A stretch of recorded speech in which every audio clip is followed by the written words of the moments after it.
Hi മക്കളെ, നമസ്കാരം. നമ്മുടെ +2 മലയാളത്തിൽ പദത്തിൻ്റെ പദത്തിൽ എന്ന പാഠഭാഗം ഏറ്റവും ചുരുക്ക രൂപത്തിൽ അങ്ങ് പഠിച്ച് സെറ്റാക്കുന്ന വീഡിയോയിലേക്ക് എൻ്റെ എല്ലാ മക്കൾക്കും സ്വാഗതം. വീഡിയോ കാണുന്ന മക്കൾ ആദ്യം ചെയ്യേണ്ടത് ചാനൽ ഒന്ന് സബ്സ്ക്രൈബ് ചെയ്യുക, ലൈക്ക് ചെയ്യുക, ഷെയർ ചെയ്തേക്കുക. ഓക്കെ, നിങ്ങൾക്ക് ഇഷ്ടപ്പെടുന്നുണ്ടോ മനസ്സിലാവുന്നുണ്ടോ നോക്കിയിട്ട് നിങ്ങളുടെ വിലയേറിയ അഭിപ്രായങ്ങളും നിർദ്ദേശങ്ങളും തീർച്ചയായിട്ടും കമൻറ്റ് ബോക്സിൽ രേഖപ്പെടുത്താൻ എന്ത് ചെയ്യരുത്, മറക്കരുത്. നോക്കുക, പദത്തിൻ്റെ പദത്തിൽ 2ാമത്തെ യൂണിറ്റിലെ 3ാമത്തെ ചാപ്റ്ററാണ്. സെറ്റാക്കാലോ? നമുക്ക് നോക്കാം. കലാമണ്ഡലം ഹൈദരലിയുടെ ആത്മകഥയാണ് നമുക്കറിയാം. കഥകളി സംഗീതത്തിലെ അതുല്യ കലാകാരനാണ് കലാമണ്ഡലം ഹൈദരലി. കലാമണ്ഡലം ആരുടേതാണ്? വള്ളത്തോൾ നാരായണമേനോൻ്റെതാണ്. ഈ കലാമണ്ഡലം ഹൈദരലി എന്നുള്ള പേര് വരുമ്പം തന്നെ കലാമണ്ഡലം ഉണ്ടാക്കിയ ഒരു വലിയ സ്വാധീനം കഥകളിയിലേക്ക് ജാതി മത ഭേദമന്യേ ആളുകളെ കൊണ്ടുവരാൻ ആരെക്കൊണ്ട് സാധിച്ചു? വള്ളത്തോളിനെ കൊണ്ട് സാധിച്ചു. കഥകളി സംഗീതത്തിലെ അതുല്യ കലാകാരനാണ്. കഥകളി സംഗീതത്തിലെ ഓർമ്മയിൽ വെക്കണ കഥകളി സംഗീതമാണ് ഇദ്ദേഹത്തിൻ്റെ മുഖമുദ്ര. കലാമണ്ഡലം ഹൈദരലി തൃശ്ശൂർ ജില്ലയിലെ വടക്കാഞ്ചേരിക്കടുത്ത് ഓട്ടുപാറയിലാണ് ഇദ്ദേഹം ജനിച്ചത്. പ്രാഥമിക വിദ്യാഭ്യാസത്തിന് ശേഷം 1957 കലാമണ്ഡലത്തിൽ ചേർന്നു. കലാമണ്ഡലം നീലകണ്ഠൻ നമ്പീശനായിരുന്നു ഗുരു. 1965 ഫാക്ട് കഥകളി ചൊല്ലിയാട്ട ഭഗവതരായി. പിന്നീട് കലാമണ്ഡലത്തിൽ വിസിറ്റിംഗ് പ്രൊഫസറായി. കേരള സംഗീത നാടക അക്കാദമി അംഗമായിരുന്നു. കലാപരിപാടികൾ അവതരിപ്പിക്കാനായി വിദേശ രാജ്യങ്ങൾ സന്ദർശിച്ചിട്ടുണ്ട്. ഓർത്താൽ വിസ്മയം, മഞ്ജുതരം എന്നിവ ആത്മകഥ പ്രധാന രചനകളാണ്. സെറ്റ് നോക്കുക, പാഠസംഗ്രഹം ഇങ്ങനെയാണ്. മഞ്ജുതരം എന്ന ആത്മകഥയിലെ ഒരു ഭാഗമാണ് പദത്തിൻ്റെ പദത്തിൽ. 9 പ്രസവിച്ച, ഇനി പ്രസവിക്കില്ല എന്ന് വിചാരിച്ച പാത്തുമ്മ എന്ന സ്ത്രീയെ അത്ഭുതപ്പെടുത്തിയ ജനനമാണ് ഹൈദരലിയുടേത്. 9 കുഞ്ഞുങ്ങൾക്ക് ജന്മം കൊടുത്തു. ഇനി പ്രസവമൊന്നും നടക്കാൻ പോകുന്നില്ല, ശരീരം നിന്ന് കഴിഞ്ഞു എന്ന് ഉറപ്പിച്ച സമയത്താണ് പ്രായമായ പാത്തുമ്മയെ അത്ഭുതപ്പെടുത്തിക്കൊണ്ട് ആര് ഗർഭം ധരിക്കുന്നത്? ഹൈദരലിയെ ഗർഭം ധരിക്കുന്നതും ജനനം നടക്കുന്നതും. നാട്ടുകാരുടെ പരിഹാസമേറ്റ് ആർക്കും ആവശ്യമില്ലാത്ത ജന്മമായി വികൃത രൂപമായ ചെറുക്കൻ, ആവശ്യമില്ലാത്ത സമയത്ത് വന്ന കുട്ടിയായതുകൊണ്ട് അത്തരത്തിലുള്ള എല്ലാ അവഗണനകളും ആർക്ക് ഏൽക്കേണ്ടി വന്നിട്ടുണ്ട്? തനിക്ക് ഏൽക്കേണ്ടി വന്നിട്ടുണ്ട് എന്ന് കലാമണ്ഡലം ഹൈദരാലി തന്നെ പറയുന്നു. എന്നാൽ ബാപ്പ സ്നേഹവാത്സല്യത്തോടൊപ്പം തൻ്റെ പാട്ടും കൂടി മകനെ പകർന്നു കൊടുത്തു. ബാപ്പ എന്ത് ചെയ്തു? മകനെ മടിയിലിരുത്തി നല്ല സ്നേഹത്തോടു കൂടി പാട്ടും പഠിപ്പിച്ചു കൊടുത്തു. പാട്ടുകൊണ്ട് മകൻ പുലരുമെന്ന് ഒരു പക്ഷേ ബാപ്പ മൊയ്തുട്ടി കരുതിയിരിക്കാം. 5 വയസ്സ് വരെ ബാപ്പ മാത്രമേ തനിക്കൊരു സപ്പോർട്ട് ഉണ്ടായിരുന്നുള്ളൂ. ആ ബാപ്പയും മരിച്ചു കഴിഞ്ഞു. 4ാം ക്ലാസ്സിൽ വെച്ച് സ്കൂൾ വിദ്യാഭ്യാസവും അവസാനിച്ചു. സംഗീത അഭിരുചി കലാമണ്ഡലത്തിലെ പ്രവേശനത്തിന് നിമിത്തമായി. ആ സമയത്ത് പാട്ട് പാടാനുള്ള അച്ഛൻ പഠിപ്പിച്ചു തന്ന പാട്ട്, ഉപ്പ ചൊല്ലിത്തന്ന പാട്ട്, അതേപോലെ അല്ലെങ്കിൽ അതുപോലെയുള്ള സംഗീതവാസന പ്രകടിപ്പിച്ചതുകൊണ്ട് അത് നേരെ എങ്ങോട്ടെത്താൻ കാരണമായി? കലാമണ്ഡലത്തിലെ പ്രവേശനത്തിന് കാരണമായി.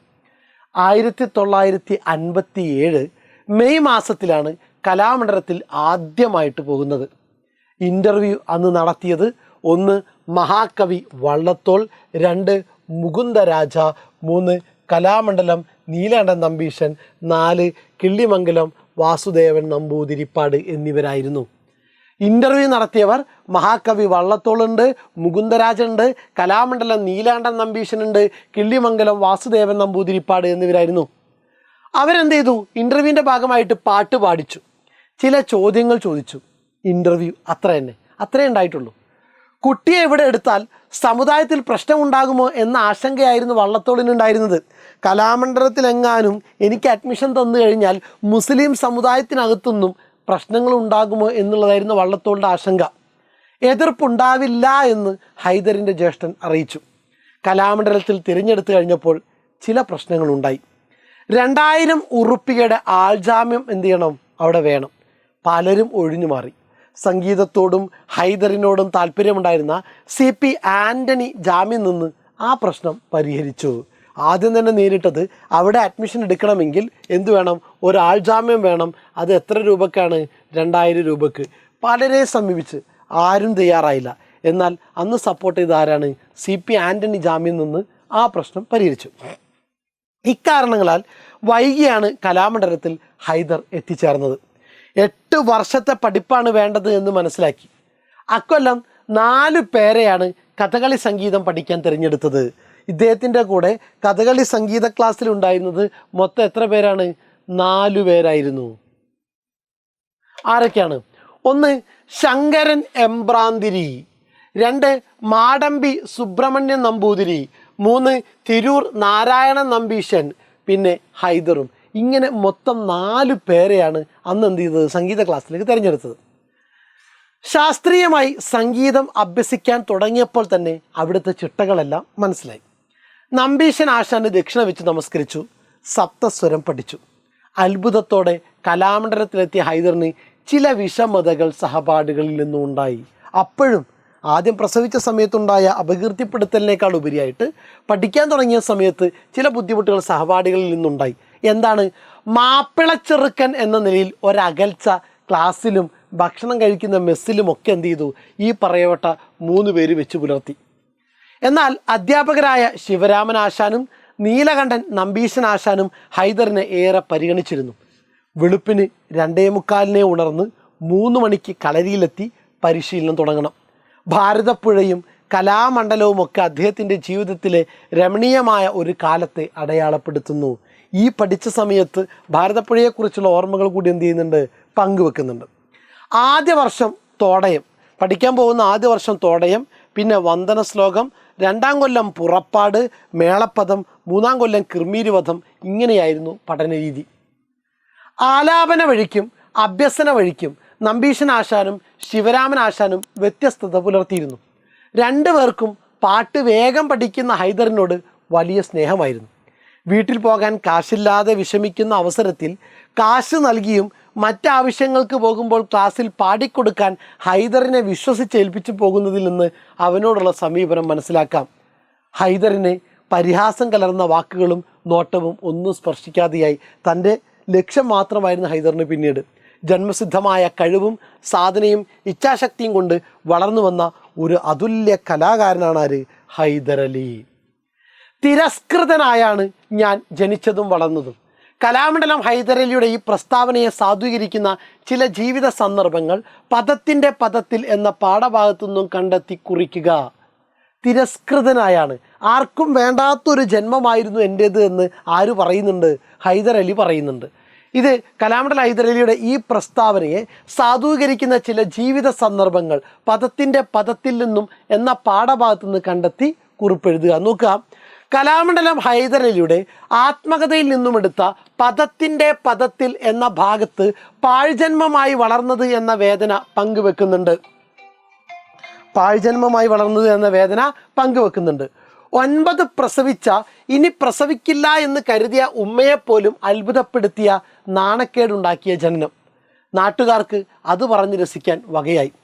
ആർക്കും ആവശ്യമില്ലാത്ത ജന്മമായി വികൃത രൂപമായ ചെറുക്കൻ. കലാമണ്ഡലത്തിലെ പഠനകാലത്തും ഇതേ അനുഭവങ്ങൾ ആർക്കുണ്ടായി? ഇദ്ദേഹത്തിനുണ്ടായി. പഠന സമയത്ത് അവനെ തൊടാതെ ഇരുന്നു മറ്റു കുട്ടികൾ. മാപ്പിളച്ചക്കനായതാണ് ഈ അയിത്തത്തിന് കാരണമെന്ന് അവൻ മനസ്സിലാക്കി. അങ്ങനെ ക്ലാസ്സിലും മെസ്സിലുമെല്ലാം അകലം പാലിച്ചു സഹപാഠികൾ. ഇത്തരം ജീവിത സന്ദർഭങ്ങളിലൂടെ ഹൈദരലി തിരസ്കൃതനായാണ് ജനിച്ചതും വളർന്നതും എന്ന് മനസ്സിലാക്കാം. ഒന്ന് ജന്മമാണ്, പാഴ്ജന്മമായിട്ട് പ്രസവം നിർത്തിയതിന് ശേഷമാണ് ആര് പ്രസവിക്കുന്നത്? 9 പ്രസവിച്ച് ഇനി പ്രസവിക്കില്ല എന്ന് കരുതിയ ഉമ്മയെപ്പോലും അത്ഭുതപ്പെടുത്തിയ നാണക്കേടുണ്ടാക്കിയ ജനനം. നാട്ടുകാരെല്ലാവരും പറഞ്ഞ് കളിയാക്കി ചിരിക്കും ആരെ കാണുമ്പോൾ?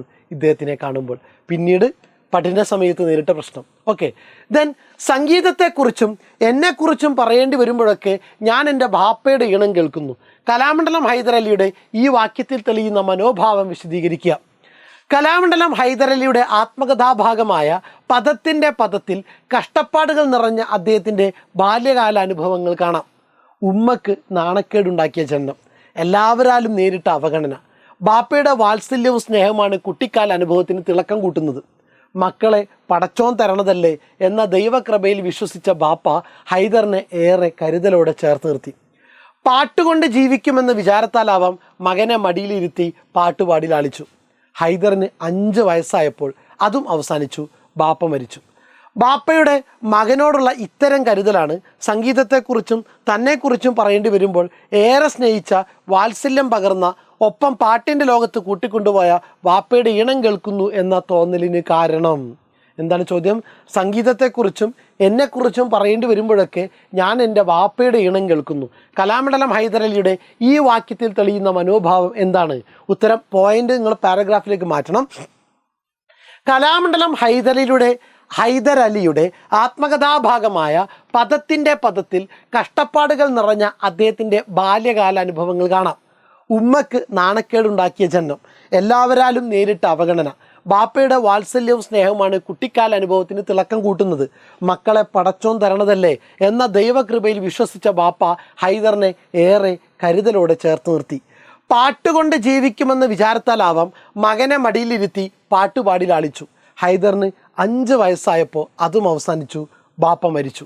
ബാപ്പയുടെ മകനോടുള്ള ഇത്തരം കരുതലാണ് സംഗീതത്തെക്കുറിച്ചും തന്നെക്കുറിച്ചും പറയേണ്ടി വരുമ്പോൾ ഏറെ സ്നേഹിച്ച, വാത്സല്യം പകർന്ന, പാട്ടിൻ്റെ ലോകത്ത് കൂട്ടിക്കൊണ്ടുപോയ വാപ്പയുടെ ഈണം കേൾക്കുന്നു എന്ന തോന്നലിന് കാരണം. ഞാൻ ഇരുന്നതിന് തൊട്ടല്ല മറ്റുള്ളവർ ഇരുന്നിരുന്നത്. അല്പം നീങ്ങിയുള്ള ആ ഇരിപ്പ് എന്തുകൊണ്ടാണ് എന്ന് എനിക്ക് മനസ്സിലായി. പ്രതിബന്ധങ്ങളെ മറികടക്കാൻ ദൃഢനിശ്ചയത്തിന് കഴിയും എന്നതിന് തെളിവാണോ കലാമണ്ഡലം ഹൈദരലിയുടെ ജീവിതം? ഒരുപാട് അവഗണനകൾ ഉണ്ടായിട്ടും ജീവിച്ച് മുന്നേറി വന്നു. അതിനുള്ള ഉദാഹരണമാണ് ഇദ്ദേഹത്തിൻ്റെ ജീവിതം. നോക്കുക, മനുഷ്യനിർമ്മിത അതിർവരമ്പുകളെ കല മായ്ച്ചു കളയുന്നു എന്നതിന് തെളിവാണ് കലാമണ്ഡലം ഹൈദരലിയുടെ ജീവിതം. മനുഷ്യന്മാർ നിർമ്മിച്ച ജാതീയമായിട്ടുള്ള മതപരമായിട്ടുള്ള അതിർവരമ്പുകൾ കല ഇല്ലാതാക്കുന്നു. ജനനത്തിനും വളർച്ചയ്ക്കുമിടയിൽ നേരിട്ട അവഗണനകൾ ഏതൊരാളെയും തളർത്താൻ തക്ക വിധത്തിലുള്ളവയായിരുന്നു. കലാമണ്ഡലത്തിലെ പഠനകാലത്ത് സഹപാഠികൾ പുലർത്തിയ അകൽച്ച അവൻ്റെ മനസ്സിനെ നൊമ്പരപ്പെടുത്തി. മാപ്പിളച്ചക്കനിൽ നിന്നും അകന്നിരുന്ന് അയിത്തം പാലിച്ചു അവർ. ക്ലാസ്സിൽ മാത്രമായിരുന്നില്ല, മെസ്സ് ഹാളിലും ഇതേ അകലമുണ്ടായിരുന്നു. മനസ്സ് ഏറെ വേദനിച്ചെങ്കിലും ജന്മസിദ്ധമായി ലഭിച്ച സംഗീതവാസനയും തൻ്റെ കഴിവിലെ ഉറച്ച വിശ്വാസവും എല്ലാ പ്രതിസന്ധികളെയും തകർത്ത് മുന്നേറാൻ അദ്ദേഹത്തിന് കരുത്ത് നൽകി. സെറ്റ്. നോക്കുക, കലാമണ്ഡലം ഹൈദരലിയുടെ ജീവിതത്തെ അദ്ദേഹത്തിൻ്റെ വാപ്പ സ്വാധീനിച്ചത് എങ്ങനെ? കഥകളി സംഗീത ലോകത്തെ വിസ്മയമായ കലാമണ്ഡലം ഹൈദരലി അവഗണനയും പരിഹാസവും അനുഭവിച്ച് വളർന്നു വന്ന കലാകാരനാണ്. ആർക്കും വേണ്ടാത്ത പാഴ്ജന്മമെന്ന തോന്നൽ കുട്ടിക്കാലത്തുണ്ടായിരുന്നു. ബാപ്പയുടെ സ്നേഹവാത്സല്യങ്ങളാണ് ബാല്യത്തിൽ ആകെയുള്ള നല്ല ഓർമ്മ. മക്കളെ പടച്ചോൻ തരണതല്ലേ എന്ന ദൈവകൃപയിൽ വിശ്വസിച്ച ബാപ്പ സ്നേഹത്തോടെ ചേർത്ത് നിർത്തി, മടിയിലിരുത്തി അന്നത്തെ സിനിമാ പാട്ടുകൾ എന്ത് ചെയ്തു?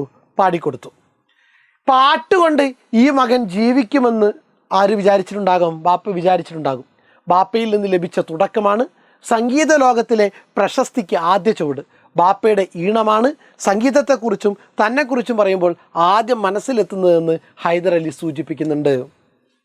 കഥകളി സംഗീത ലോകത്തെ വിസ്മയമായ കലാമണ്ഡലം ഹൈദരലി അവഗണനയും പരിഹാസവും അനുഭവിച്ച് വളർന്നു വന്ന കലാകാരനാണ്. ബാപ്പയെക്കുറിച്ചുള്ള ഓർമ്മ എന്താണ്? ആർക്കും വേണ്ടാത്ത പാഴ്ജന്മം എന്ന തോന്നൽ കുട്ടിക്കാലത്തുണ്ടായിരുന്നു. ആകെ സ്നേഹിച്ചത് ആരായിരുന്നു? ബാപ്പയായിരുന്നു. മക്കളെ പടച്ചോൻ തരണതല്ലേ എന്ന ദൈവകൃപയിൽ വിശ്വസിച്ച ബാപ്പ സ്നേഹത്തോടെ ചേർത്ത് നിർത്തി, മടിയിലിരുത്തി അന്നത്തെ സിനിമാ പാട്ടുകൾ പാടിക്കേൾപ്പിച്ചു. പാട്ടുകൊണ്ട് ഈ മകൻ ജീവിക്കുമെന്ന് ബാപ്പ വിചാരിച്ചിരുന്നിട്ടുണ്ടാവും. ബാപ്പയിൽ നിന്ന് ലഭിച്ച തുടക്കമാണ് സംഗീത ലോകത്തിലെ പ്രശസ്തിക്ക് ആദ്യ ചുവട്. ബാപ്പയുടെ ഈണമാണ് സംഗീതത്തെക്കുറിച്ചും തന്നെക്കുറിച്ചും പറയുമ്പോൾ ആദ്യം മനസ്സിലെത്തുന്നതെന്ന് ഹൈദരലി സൂചിപ്പിക്കുന്നുണ്ട്. അനേകം നിർഭാഗ്യങ്ങളോടൊപ്പം സംഭവിച്ച ചില ഭാഗ്യങ്ങളുടെ പേരിലാണ് ഞാൻ ഇന്ന് ജീവിക്കുന്നത്. പാട്ടുപാടിത്തന്നാണ് ബാപ്പ എന്നെ സ്നേഹിച്ചതും ലാളിച്ചതും. പാഠഭാഗത്തുള്ള ഈ പരാമർശങ്ങളിൽ നിന്ന് ലഭ്യമാകുന്ന ആശയങ്ങൾ എന്തെല്ലാം? അനേകം നിർഭാഗ്യങ്ങളോടൊപ്പം സംഭവിച്ച ചില ഭാഗ്യങ്ങൾ. ജീവിതത്തിൽ കുറേ നിർഭാഗ്യങ്ങളും ഉണ്ടായിട്ടുണ്ട്, ഭാഗ്യങ്ങളും ഉണ്ടായിട്ടുണ്ട്. അതെന്താണെന്ന് എഴുതി വെക്കുക എന്നുള്ളതാണ് ഇതിൻ്റെ ചോദ്യത്തിൻ്റെ ഉത്തരം. ജന്മസിദ്ധിയും സാധനയുമാണ് കലാകാരനെ രൂപപ്പെടുത്തുന്നതെന്ന് കലാമണ്ഡലം ഹൈദരലിയുടെ ജീവിതത്തിൽ നിന്ന് മനസ്സിലാക്കാം. അനേകം നിർഭാഗ്യങ്ങൾ അദ്ദേഹത്തിൻ്റെ ജീവിതത്തിലുണ്ടായി. ഉമ്മക്ക് നാണക്കേടുണ്ടാക്കിയ ജനനം, വാർദ്ധക്യത്തിൽ ജനിച്ച മകൻ എന്ന നാട്ടുകാരുടെ പരിഹാസം ഒക്കെ പാഴ്ജന്മമെന്ന തോന്നൽ അവനിലുണ്ടാക്കി. മാപ്പിളച്ചക്കനായതിനാൽ കലാമണ്ഡലത്തിലെ സഹപാഠികൾ അകന്നുമാറി. മനസ്സ് തളർന്നു പോകാവുന്ന ധാരാളം സന്ദർഭങ്ങൾ ഇതുപോലെ ജീവിതത്തിലുണ്ടായി. പാട്ടിൻ്റെ ലോകത്തിലേക്ക് കൂട്ടിക്കൊണ്ടുപോയ, പാട്ടുകൊണ്ട് കുട്ടി ജീവിക്കും എന്ന് കരുതിയ ബാപ്പ ഹൈദറിൻ്റെ സംഗീത ലോകത്തെ ആദ്യ ഗുരുവായിരുന്നു.